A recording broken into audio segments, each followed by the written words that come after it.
So the next category is on housing. Sebastopol has a housing problem.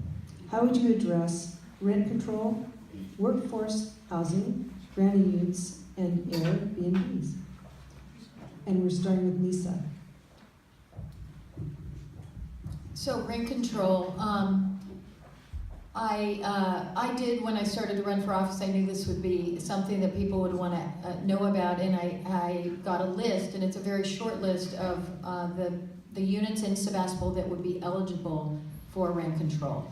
I have heard that, we have a small staff, so to put in a program to manage that, I'm just not sure about rate of return, whether we would really get back what we would put forth in rent control.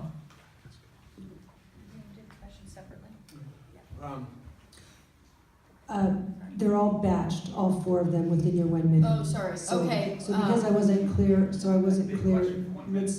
right, so it's priorities. So let's give Nisa another maybe 15 To seconds. finish it up, yeah, sure. So workforce housing, I'm fully engaged in how we can figure that out, and I've heard about a project on Bodega Highway that's interesting with smaller units. Granny units I addressed with a lily pad idea, trying to figure out a way to bring down fees. And then Airbnbs, I think owner-occupied Airbnbs are okay, but they need to pay their TOT taxes. So again, I'm just going to restate the question because it is a kind of complicated question. We tried to batch a lot of your concerns. Sebastopol has a housing problem. How would you address rent control, workforce housing, granny units, Airbnbs, and all of these would be addressed in the 1 minute time allotment? And Michael, you're next. Okay, rent control, as soon as you mention the word, everybody raises their rents. So I think that any rent control should be done kind of covertly. Workforce housing, there were some really great questions posed by the Planning Commission last night with regard to the new hotel and how they would be able to have a living wage. So I think that our Planning Commission is amazing. And I think that that would all get washed out in the planning process with regard to workforce housing when any new proposed project comes in. Granny units, I would support reducing the impact fees in exchange to make sure that the rents were at a level that could be affordable to people, students and people that work in the city.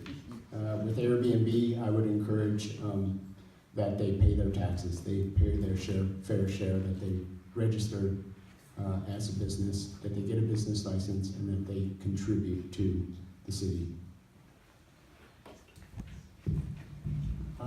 Okay, that's Airbnb. The city does have a pretty good arrangement where you have to register.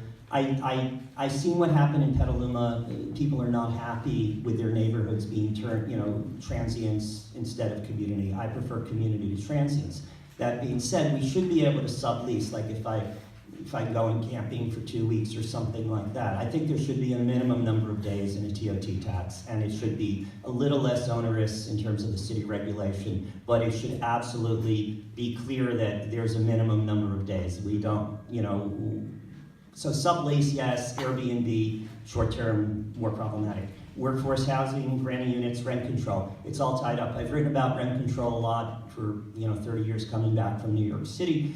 And I think that it is a problem, and I do think it does contribute to unintended consequences. So I think we need to roll it up, meaning that we give the landlord something or an owner in return. For instance, they create workforce housing, they create a granny unit. We waive the fees, we release certain restrictions in order for them to pledge that this housing will be under $1,000 a month in real time. That's the kind of exchange and innovative program that I'm looking forward to seeing us model here in Peacetown.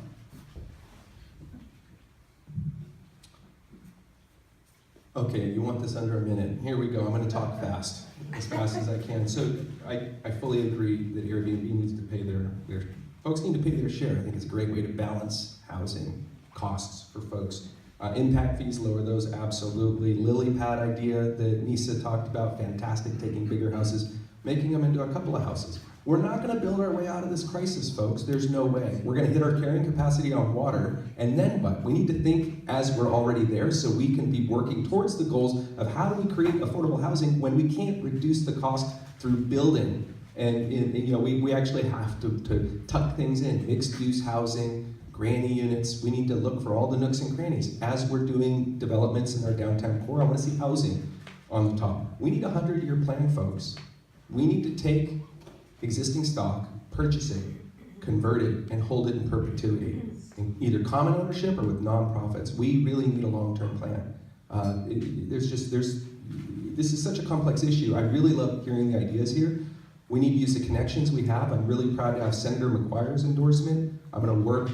Can I use the tofu line again? No, I won't. But we have to work to make all the solutions happen. It's going to be very comprehensive. And there are things like Brexit that impact us. There are things like the housing crisis before that impact us. There's some of these things like Prop 13 that are beyond our control. So we really have to work as hard as we can to make a difference in all the different ways. Thank you.